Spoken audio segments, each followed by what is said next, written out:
This is Thrive Perspectives, an ever-growing discussion about the issues and ideas that shape our lives, with your guide, Dr. Matthew Jacoby. Welcome, listeners. This is Thrive Perspectives, and I'm your host, Stu. Let me ask you a question. What comes to mind when we say Christian mission? Is it a sermon, a service project, perhaps a missionary overseas? Too often, mission gets reduced to a caricature, either words without justice or action without witness. But what if Christian mission was never meant to be split like that? In this episode, we're unpacking the cliches and asking a deeper question. What does mission look like when word, deed, and community belong together? Not coercion, but not silence. Not help if you convert, but a faithful presence that serves without condition, speaks with humility, and points to Jesus with integrity. Let's join Matt and Connell as we discuss how when mission is torn in two, the gospel sounds thinner than it is. But when word, mercy, and community come together, it starts to sound like good news again. Frosty old morning this morning, Connell and Matt. And I'm loving it. Yeah, I know you are. Today for the first time I walked out and I could see my breath, the condensation of my, and there's that first day when that happens, I celebrate. Yeah. My heart jumps for joy. Well, what I'll make sure I do in future then is I won't put the heater on in here, Matt, so we can see your breath as well. No. Okay, no, let's not do that. That's not a good image at all. Well, welcome, listeners. Great to have you with us. Thrive Perspectives. Well, let me ask you a question, listeners. When I say to you Christian mission, be honest, what's the first thing that jumps into your mind? And I think for all of us, it'll be probably a little bit of a caricature image of what Christian mission is. Yeah, some people will think people that go overseas, and that's valid. Yep. Some people will think, because there's been a big move for the church to kind of use that mission language, and perhaps it portrays the idea of your personal purpose, that thing that you're working at, or what you feel that your sort of divine mandate is in your workplace or whatever. And that is, that's valid as well. And for some people, particularly people outside the church, probably have quite dreadful views on what that is. And this is where the caricatures come in. And this is, I think, what I'd like to talk about, because often when the topic of mission has come up, when I'm talking to people who are non-church people, and we'll address the way that we talk about mission within the church. But when I've talked about mission with people outside the church, I've inevitably encountered the most terrible caricatures. And so I want to talk through some of these things. Now, for those of you who are into reading novels, some of you would have heard of a novel called The Poisonwood Bible. And I want to start here because this is just a classic caricature, sort of the last few decades. I think it was published in the 90s or something by Barbara Kingsolver. And it's the story of a family that go to the Congo. And they're from the kind of Southern Baptist background. They go to the Congo. They don't listen. They just go there bringing their own culture, their own presuppositions, their own sense of superiority. Even when he preaches, it's like this theological monologue that is just completely nonsensical, In their culture. He doesn't listen to their farming practices. So this family nearly starved to death because they think they know better, even though that they don't. And that becomes a sort of metaphor. It's got all of the caricatures. And here's the thing, I don't deny that there have been plenty of instances where people have got it wrong. And I'm going to talk a little bit about, how that happened. But that is a caricature. And just because some people got it wrong, the overarching principle here is that there are plenty of times down through history where the church has got it really wrong, but God doesn't give up on the church, nor does he give up on the mission when people get it wrong. And there's been remarkable and very important learnings through history. And it has, in some senses, it has been trial and error. And the thing that characterizes, I guess, a healthy Christian movement is that we learn from our mistakes. So again, we don't need to deny that mistakes have been made. Yeah. Now, another important book, I think particularly in the Australian context, is a book called One Blood by John Harris. And it's a book that is a history. It's a very long book. It's about 900 pages of the Christian encounter with Australian Indigenous people. And it's a very honest book. John Harris himself, he translated the Bible into an indigenous language. And I have to say that itself is a remarkable cultural preservative. I mean, Princeton historian Mark Knoll makes the point in a book that I'll talk about in a moment called The New Shape of World Christianity, I think it is. He points out that Bible translation has been one of the most important cultural preservatives in recent times. Like, there's so many languages that would have been lost but haven't been lost because of Bible translation. And culture is very much embedded in language, or language is a culture, is a carrier of culture. So in the last 50 years, when most Christian mission has been, well, probably the last 60 or 70 years, I'd say, because when he wrote that book in the 90s, he says, and if I can remember this statement, he says, the Christian movement has experienced a larger geographical redistribution in the last 50 years, more than any other comparable period in church history. That's a slightly garbled quote, but that's what he says. So actually, Christian mission since probably the 50s onwards, it has been incredibly fruitful, and I think this is, because we might think of the golden age of Christian mission as the 19th century, but in fact, it's probably been in the last 70 years when there has been this kind of wider distribution. And because when we think of mission, if we can just go back to the caricature, we think of, Westerners going to a global southeast, let's call it, and going to these places. And there is still an importance to that because, again, Mark Knoll points out that the West, if we can call it that, the global Northwest. I'm going to use these terms. The global Northwest is like European, prosperous European. Global Southeast is what we perhaps would refer to otherwise as the developing world. And he says that, we have 80% of the resources, but 20% of the Christians.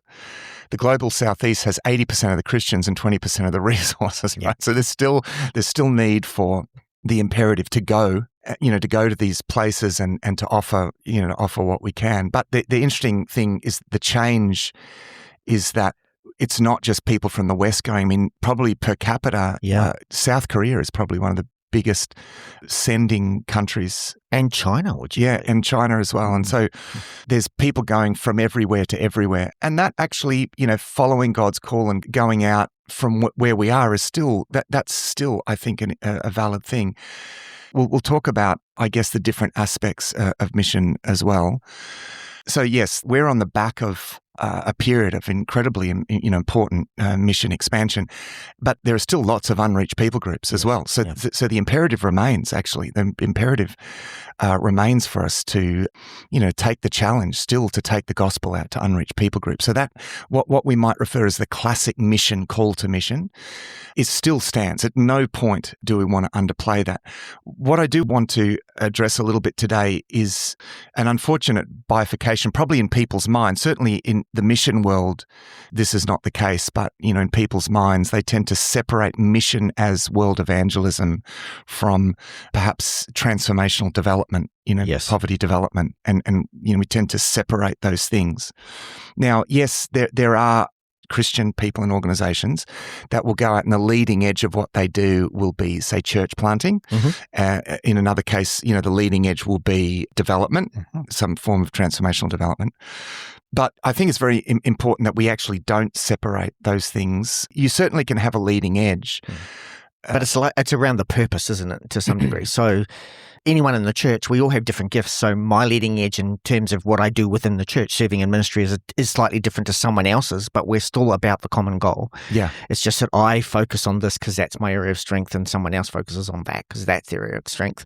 Yeah. And I think one of the things that we'll say today that we'll get to is that those who are involved in church planting recognize that there needs to be a holistic element to that. So if you look at for example, the Australian Baptist Mission, for example, look at their statements, which I did recently, they totally recognize the importance of holistic mission.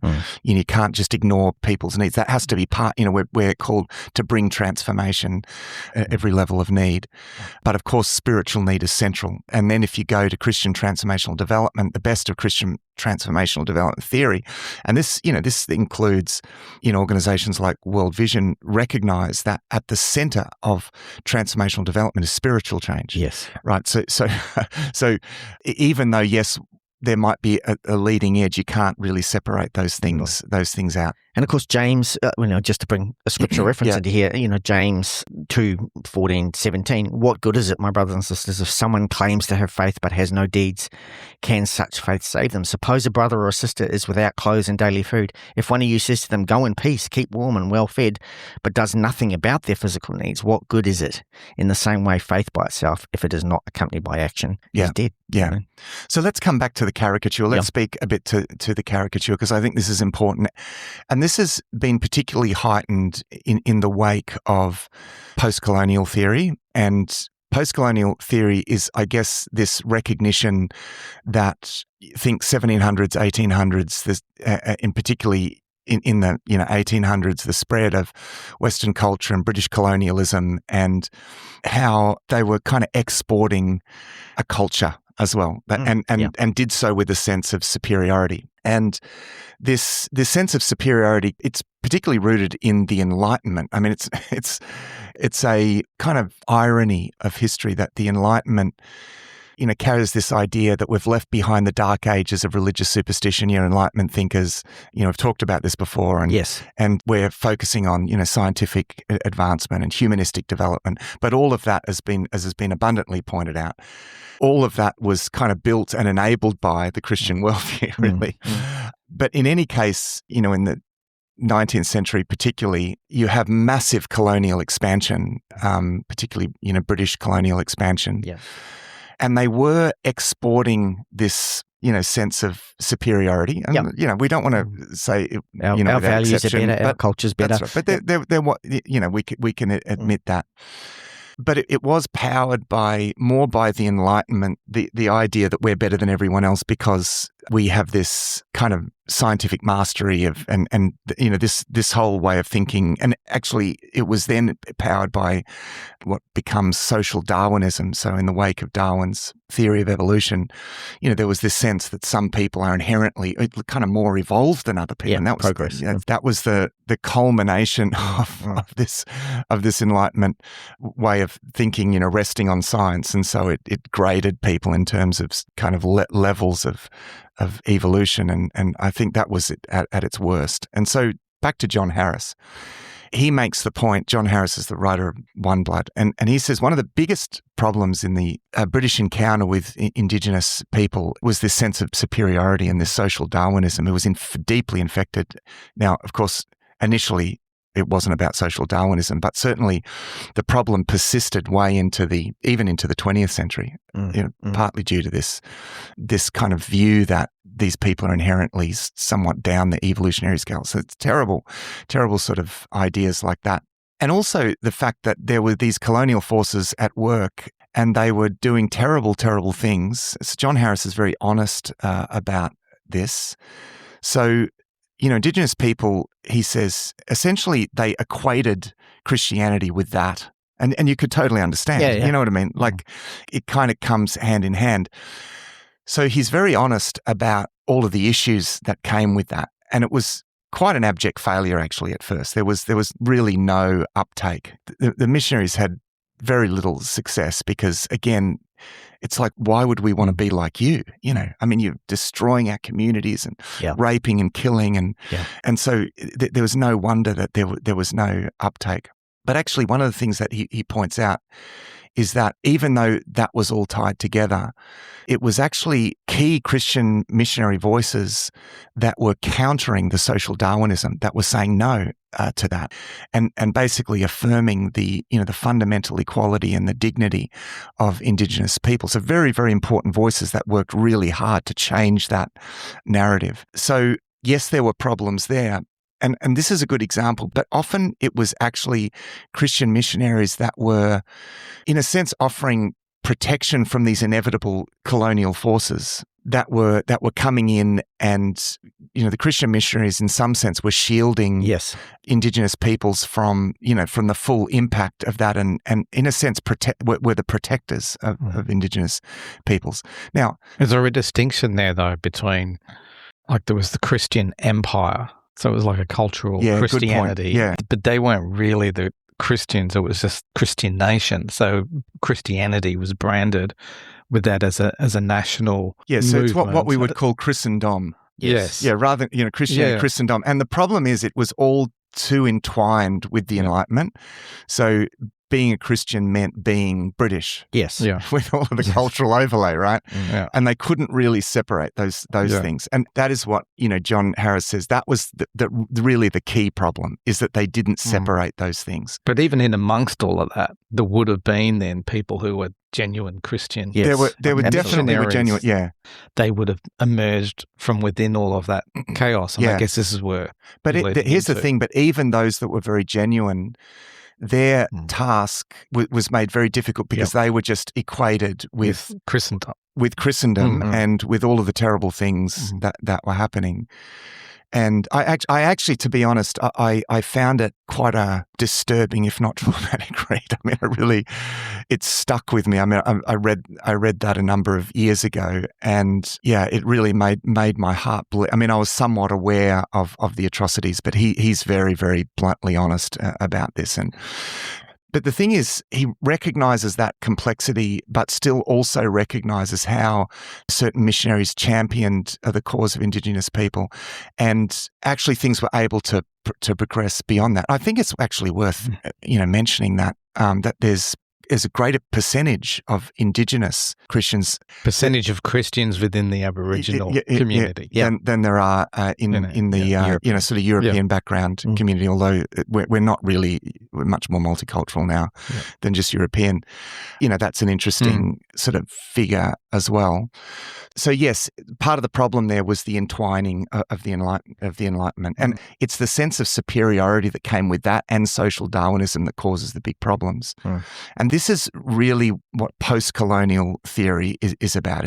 It's recognizing this inherent sense of superiority that came with the colonial movement that divided the world. I mean, the very famous book by Edward Said called Orientalism kind of diagnoses this issue where we kind of refer to everything that's not the West as the Orient. So the Orient referred to anything east of Istanbul, but even kind of captured Africa, and it's just like everything that's not us, and that was seen as sort of exotic. It was British loved to sort of go there as tourists, and it was seen as exotic, kind of a big museum for for people to go and living museum. Yeah, like a big living museum, but definitely almost if I may even put it in a more polarized sense, almost like going to the zoo. Yes, to put it in to cast it in its worst light, and it was sort of all cast. And the argument that he makes is that the Orient stood as a kind of foil or a mirror for the West that gave us the sense of Western identity, European identity. We are the superior ones. Now, in order to feel superior, there has to be a world over which you feel you're superior, right?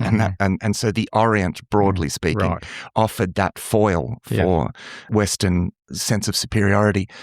And, again, all of that is valid, but you can see how some of the feeling around missions gets mixed up in all of that. And it's difficult for people, to separate that out. There's a problem there too, though. When you look at the Western view of Christianity, and for us to have that attitude of that we're coming in and bringing that Western view of Christianity as some sort of superior spirituality. So when we come colonize, like the British did, into Australia with the Indigenous people, there's a sense of the Western version of Christianity is the correct one that we have to impose. But the Western version of Christianity, that's just taking like even the message of Jesus and the whole ancient pathway that gave us Christianity in the first place is coming out of a whole completely different culture that's not Western, that looks quite distinctly different to what we've got. So it's actually not a Western faith. It's not. It's a Middle Eastern faith. We've adapted it and converted it into our culture, but then we bring our culture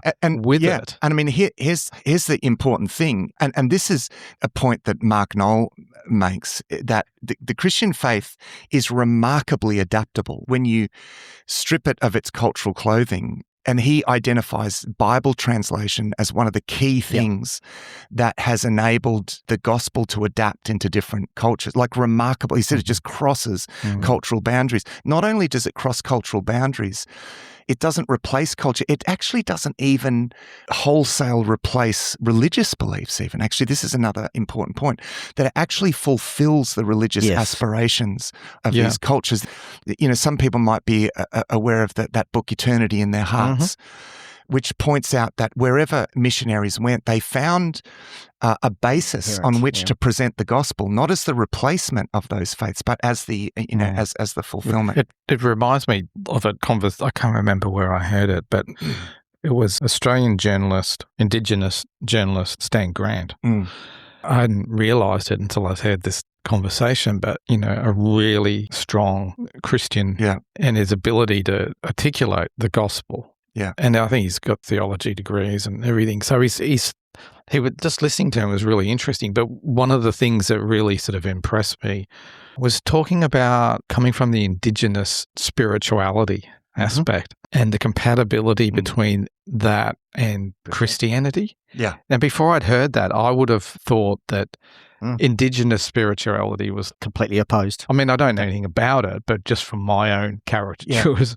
in my mind of what it looks like, it's like they're poles apart. This is actually a very important point. You know, a lot of Indigenous churches, I think, have recaptured the spirit of early Christianity that has been lost in the West. That was where his book, by the way, Mariung, is brilliant. Song of Time, Stan Grant. I really enjoyed that. Yeah. That was actually the point I was going to make, because you guys reflected the fact that there was a greater percentage of Christians within the Indigenous community here. And my suggestion of that would be because they haven't separated spirituality from the physical needs of the world. It's all intertwined to them, the land, everything. And so you can understand how, as you just said, it fits with what God says about our lives. We can't separate our secular and our sacred. They are together. Well, and another example of that, if I can, is I've over the years worked with a guy called David Garrett, who started Scripture and Song, which is the praise and worship choruses years and years ago. And he would go into Indigenous countries, but rather than, you see the movies on TV where they go into some South American country and there's all the choir, all these little kids dressed up in their white things, and there's a caricature. There's a caricature, but it happened. And David said, no, we're going to take the music of their culture and help them understand what it is they're actually doing. You know, he went all over the world saying, you don't need to change and sing our hymns or our songs. What is in your cupboard in terms of worship, in terms of music? I think that's a really good point, because I think that's where we've lost, because we've separated in the Western world, in my opinion, we've separated those two things. Oh, if you go to church in Africa, we have a partnership with a church in Kenya, and the singing in that church, the singing and the dancing and this African worship. I just thought these guys have got something that's way beyond what we have. Let me give an example. I think this is a recent example that I came across, and this is from Papua New Guinea. And this is a particularly interesting example because Papua New Guinea has groups of people that are some of the most recent people groups who have still been living essentially that Paleolithic kind of lifestyle, and that were pretty much untouched, right into the 50s, and in some cases up into the early 70s. No contact. And this is one that is close to home, because my mum actually went and served for a few months in Papua New Guinea on a mission with a couple called Sheila and Norman Draper. They were with, I think, the Baptist Missionary Society, as it was called in those days, Baptist Mission. And they actually pioneered, they were among pioneers of Christian work in the area. And they Norman Sheila Draper compiled a collection of first-hand accounts. I mean, this is an amazing record. And my mum actually had this book. It was published by the Australian Baptist Missionary Society. It's a very short run. It's a collection of first-hand accounts. I think initially they recorded it, got audio recordings of it, and then they transcribed it. I mean, the historical record of this, because it's actually first contact. So when white people, in fact, anyone from outside their mountainous region, where they live, because they didn't travel far, and it's amazing records of first contact, and how, when they first saw white people and they saw, metal Yeah. It just, What did they do? Oh, They didn't put it's a just- spear through them or anything. no, they were just in awe. Like, it's so interesting just at that level. I mean, it amazes me that it hasn't been published in Penguin Classics, and it was so short run. I've been copying sections of it out and like scanning it, and anyway. Did you see some of the imagery now? Like, there's the island somewhere where you're not allowed to go there. Yeah, but that's someone off the coast of India. Yeah, and you get the images and they arrive on the boat Islands, and I think they had a few people they've got killed when they landed on there. So you think of that. One of them was a missionary, actually. Yeah, that's right. Yeah, perhaps, unwise approach, perhaps. But anyway, now here's the thing. The reason why I use this example is because it's first-hand accounts, right? It's one thing for us to look at a distance and decide we know what's going on. Decide we know what's going on. But these first-hand accounts, I think, were just so enlightening for me, because one, it gets inside their minds and how the effect that it had, upon them. And so these are accounts of when Christian missionaries first came and the impact that it has had. And they describe what their lives were like before and after. And this is where this was so impacting, because these people lived in constant fear. I mean, first of all, there were constant warring between the tribes. So they lived in constant fear and it was just regular attacks, cycles of kind of vengeance killing, basically. And every adult male would have killed numbers of people. And I'm just saying what they've described, right? And then they lived in constant fear of spirits, right? Spirits in the jungle and in the rivers, and they didn't go to deep parts of the rivers because the spirits lived there. Even the way that they walked, there was a particular way of walking through the jungle because they were terrified of spirits. When someone died, so that the spirit of that person wasn't subsequently angry with them, they would actually cut off fingers, right, to placate these spirits. I mean, they lived in just constant fear. I think the best way is to actually read to you one of these accounts. This is one of these testimonies. In the days before the missionaries came and taught us about God and His love for us as our Father and Creator, we had lived with many fears. We feared our enemies all the time, and we feared all the different spirits in the world around us. Sometimes at night we would lie in our houses, listening to various birds and insects, afraid that their noises meant trouble, even death. If we saw a firefly inside, we were afraid that someone close to us was about to die. If a certain bird cried out in the night, we were frightened and apprehensive because we regarded it as an ill omen. There were other similar fears we had, and they became so ingrained that even now, after I've become a Christian, they sometimes worry me. I try to forget them, but when I lie awake to hear those birds crying in the night or happen to see a snake in a cemetery area, the old fears immediately attack me. At such times, I have to remind myself that all that is past and that God is stronger than the old spirits we used to fear and worship. It's very difficult to forget such things completely, however. I think it is easier for the younger people today. He goes on, there were many things we didn't understand in those early days. When it was very dry for a long time and the creeks dried up, we didn't know why it had happened, but we thought that the spirits were angry with us. We would kill pigs in sacrifice in an effort to make them happy again. Sometimes pigs died, or perhaps people would die one after another. Such events made us really afraid. Before we buried a body, we would kill pigs for the menfolk to eat after the spirits had smelled the burning of the bristles. Then we would dig a hole and put the body in a sitting position. Only when the sacrifice pig had been completely consumed would we cover over the grave with the banana leaves used for sacrifice and with earth. We never do that nowadays. We used to carry out certain rituals to discover which spirit or which dead relative was causing a sickness or death. We never do those things now either. When I finally decided to become a Christian, it was difficult to cut myself off from these practices. I had been a leader in my clan and a great warrior in my community. I had to give up all of that.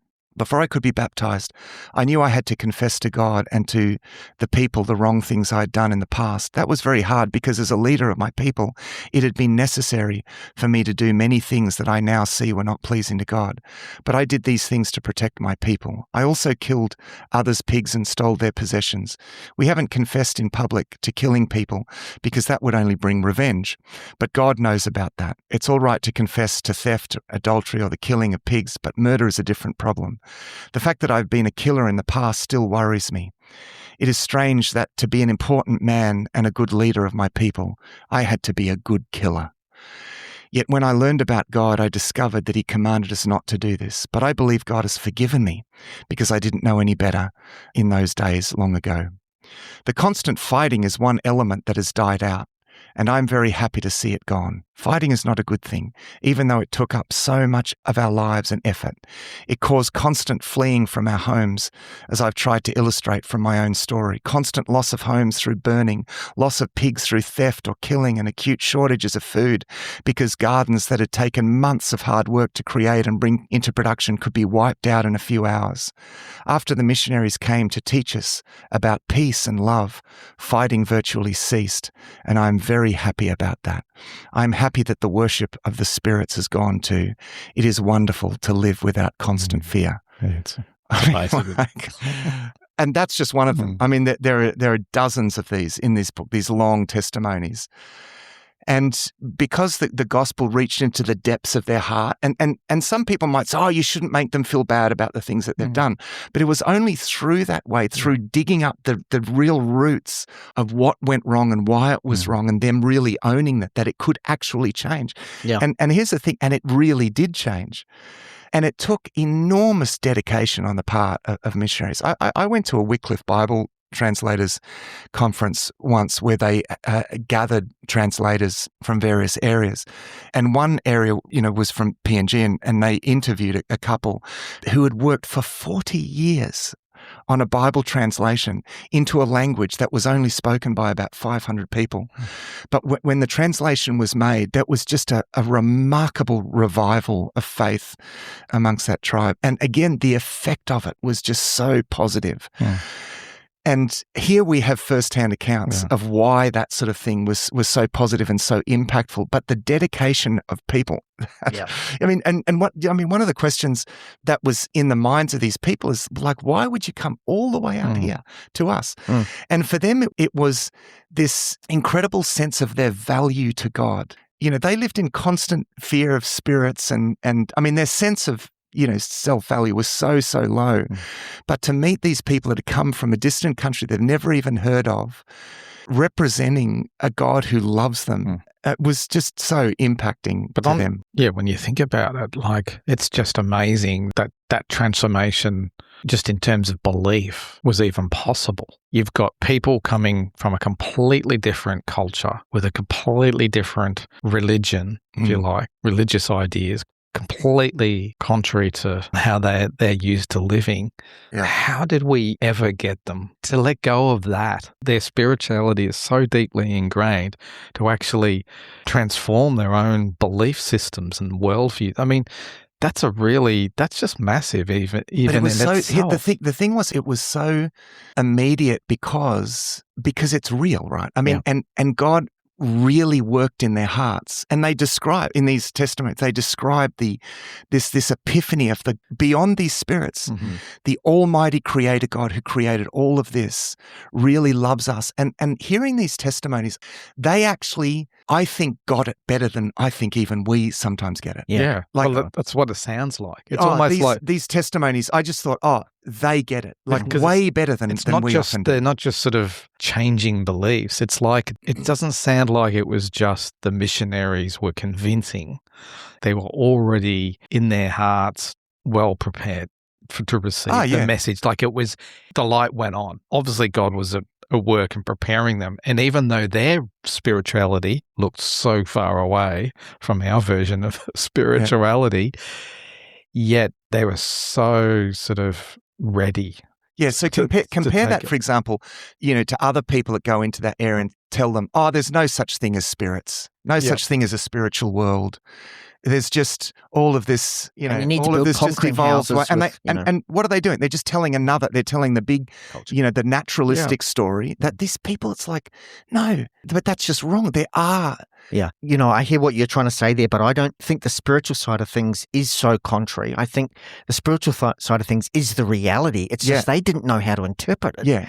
And so they've interpreted it the only way they could understand. And then when someone comes in, and the reason I think this resonated, obviously God was at work, but there's this aha moment. It's like, now I understand what this is all about because I don't have to throw out their spirituality. That spirituality is still real.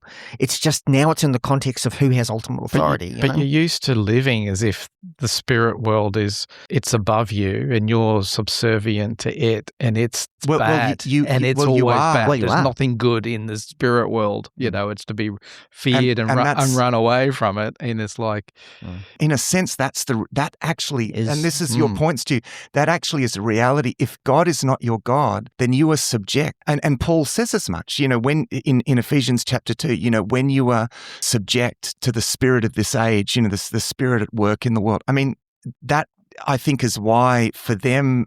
I mean, we're so, to use Charles Taylor's term, we're so buffered from the reality of a spiritual world that is absolutely real. Yep. This is why for people in our culture, you've got to kind of overcome that. Yes. It's like there's two steps, whereas these people, it was just, they were so spiritually porous and so ready to receive God's love far better, I think, than we are in our culture. Another great example of this actually was a woman that I spoke to through an interpreter in India. I went to India a few times with World Vision, and she told this story about how, as a very poor person, she'd lived with this sense that, I'm suffering from some kind of past life and I'm sort of condemned for this. Yep. There was no sense I'm locked into this. I can never be anything else. There is no hope for me except just to fulfill my dharma and just do this. And also on top of that was experienced a lot of spiritual oppression and then the World Vision team came. Now, again, here's the thing. We think World Vision, they're just doing development. But the head of World Vision, at that stage was a guy called Jai Kumar Christian, and he's a leading international transformational development theorist. And in his book, The God of the Empty-Handed, he points out, because we have this idea in our sort of culture, people say, you shouldn't go to other cultures and change people's beliefs, right? I mean, already the testimony that I read just there shows why that is just not true. But even this internationally recognized transformational developments, expert says, no, the first thing that needs to change is people's beliefs. People are not going to emerge out of poverty unless their beliefs change, right? And that kind of scenario with the young woman that I spoke to was a classic example of that, because through the World Vision team working in the community, she became a Christian. And it completely, not only did the spiritual oppression lift, she got this wonderful sense of identity of who she was in God, that she's not locked into that.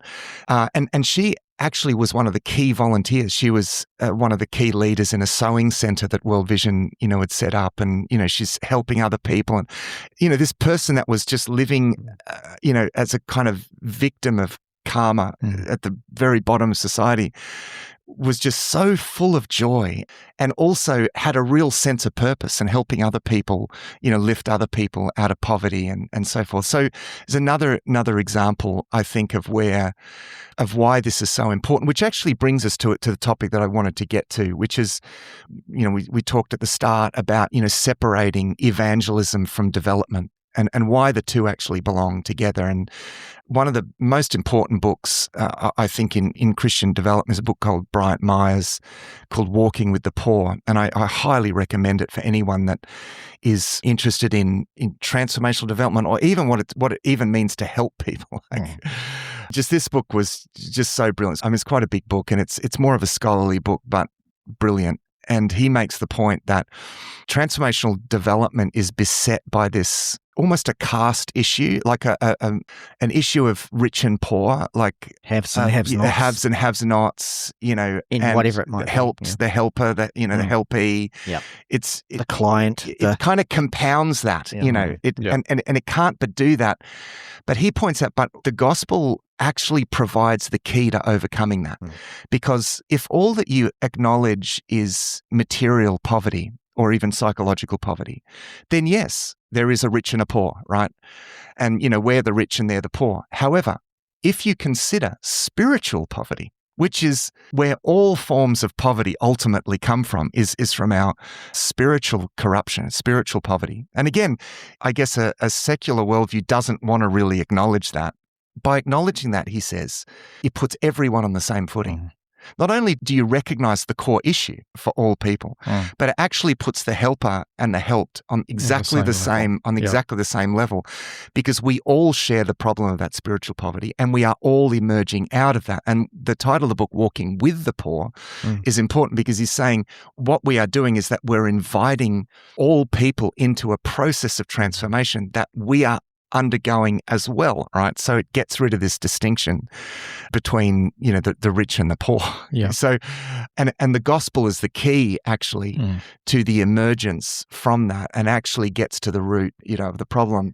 So we should never separate evangelism, the gospel, out of transformational development, because we have the opportunity not just to get to the core of the issue, as Dichotomy Christian recognizes, the false beliefs and the spiritual oppression that keeps people down, but we also overcome that inequality, what he refers to as a kind of God complex. In fact, Dichotomy Christian talks about this in his book as well, this God complex that besets mission.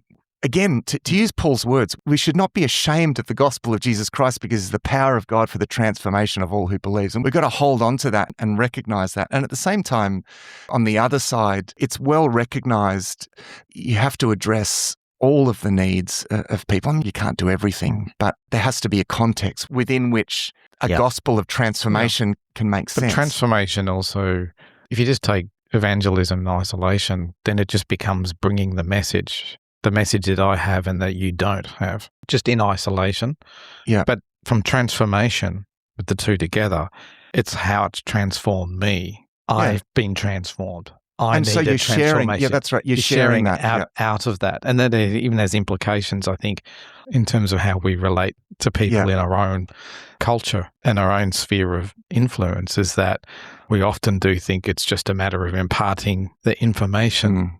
Maybe that's a bit easier for us than actually bring the transformation. But how did it impact me? And I am transforming, and that's why. Well, actually, I would say that actually breaks down this idea that our mission is, let's get to the sharp end of this. Yeah. What is our mission? Yes, there is definitely a need for people to go out and to respond to God's call, but we're all on mission, and we're called to share the transformation that is at work in us. We're witnesses. I mean, we've talked about this before. I think an important part of this is that we need to recognize how important that testimony actually is. Because sometimes we can think, I'll just sort of help people. And maybe they'll figure out that. Maybe they'll figure out, no, I'm a Christian. You're actually not really, and this is Bright Myers' point, and again, Dichotomy Christian's point, that you're not really helping people. No. Not at the core. No. You're just going to fall into a kind of God complex. And it's not invalidating what, secular organizations do. There's great work being done that are removing obstacles and all of those sort of things. We still need social service. We all of those things. There's still great work being done. But ultimately what really changes people's lives is the gospel of Jesus Christ. And that's what changes people's lives at the core. And we know that because we are undergoing that change. And I would say, added to that, in community. Yeah. It's not just knowing independently, it's actually how that works out in community. Can I just paraphrase a little bit of Bright Myers' book here that I think kind of speaks to this? He makes a statement, this is just my summary of it. Because poverty is fundamentally relational, the primary unit of concern is not the commodity, the project, or even the service, but the person in community. Interventions that deliver things without attending to dignity, agency, and social power can unintentionally deepen dependency, erode local initiative, and confirm the lie that the poor have nothing to contribute. Yeah, that's right. It's a great point. And then he goes on, and I think this points back to, we've just come in our sister podcast, Thrive Deeper, through Leviticus and Deuteronomy, where we've talked about God shaping these people to be a witness to the other nations. Another summary of here is transformational development is not a substitute for Christian witness. It is one way witness becomes embodied. Myers argues that proclamation and social action should not be competitors but companions. The gospel is announced in words but demonstrated in deeds of justice and mercy, and signalled in communities that embody an alternative social reality. It's in community, and I think this is a thing. It's not just doing something and walking away and go, oh, good, I've John 3:16, they heard it, cool, I've done my bit. It's actually drawing these people into community. That's right, absolutely. Look, there's lots more to say. So we've just brushed the surface here in talking about Christian mission, and we're not trying to say everything, but I think, that gives people certainly something to think about. But I do want to emphasize the fact that we are all on mission. We should definitely hold on to this amazing opportunity that we have to share a message that is transformational for people. There's an old quote that sometimes people bring out, and it's attributed to St. Francis of Assisi, whether it is or not, which says, preach the gospel and if necessary, use words. And again, that can be a little bit of an excuse to, because the message is, if you kind of help people, they'll like you and you can feel good. But actually, no, God is seeking his lost children. Yeah. But I think the truth in that statement, because I'm with you on that, I think the truth of that statement is said a better way, a different way, in people want to know that you care before they care what you know. Yeah, that's right. I think we've got to start from the point of, I actually genuinely care about you. Yeah. I'm not just trying to impose my belief system on you. I actually genuinely care about you.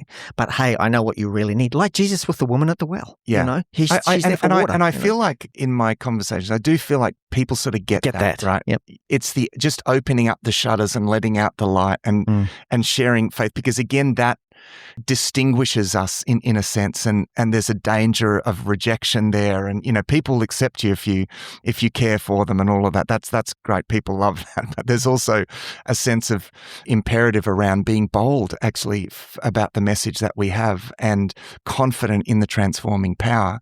Not all the seed is going to land in good soil. I'm glad we shouldn't stop sowing the seed. Yeah. Just before we close, Matt, because we need to finish, I'm glad you went there, because I feel there's a great picture in this whole sense of us not being willing to actually share, open the shutters, as you say, it's like tilling the soil and pouring water on it. Yeah. And never pouring the seed in there. Exactly. And hoping somehow some seed falls in there, and all we really end up with is mud. Yeah. And I think there has to come a point in our relationship where we feel we can actually tell people what they need to know most. Yeah. And, at the end of the day, my kids were lost or something. They ran away and they thought that I'd turned on them or something. And they, if you said, I came across your son or your daughter, and if you said, and I gave them some money and I helped them out, and I'd say, but hang on, did you tell them that I just love them and I just want them to come home? Like, did you give them a lift home? Like, for goodness sake, why didn't you do that? Did you tell them that you love them? Exactly. I mean, that's haunting to even think about it, because that's so much what we do with God. It's like, just sticks with me, that analogy, that one, because it's like, that really brings it home. If we don't get to that point, imagine that. Imagine how I would feel if someone that I helped your kids out. I was, it's like, no, but did you tell them? Yeah. Did you tell them that I love them? Did you tell them that they're welcome home? Like, did you give them a lift? Like, I was going to say, don't leave them. Don't leave them with that. I mean, okay, if they reject it, they reject it. If they don't believe it, they don't believe it. But please implore them on my behalf to come back home.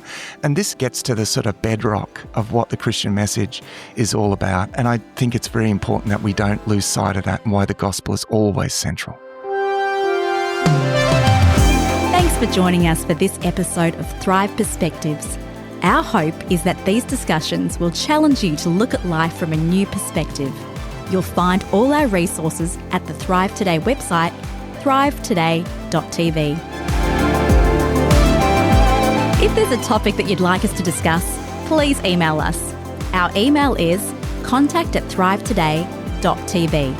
Until next time, our prayer is that you will thrive.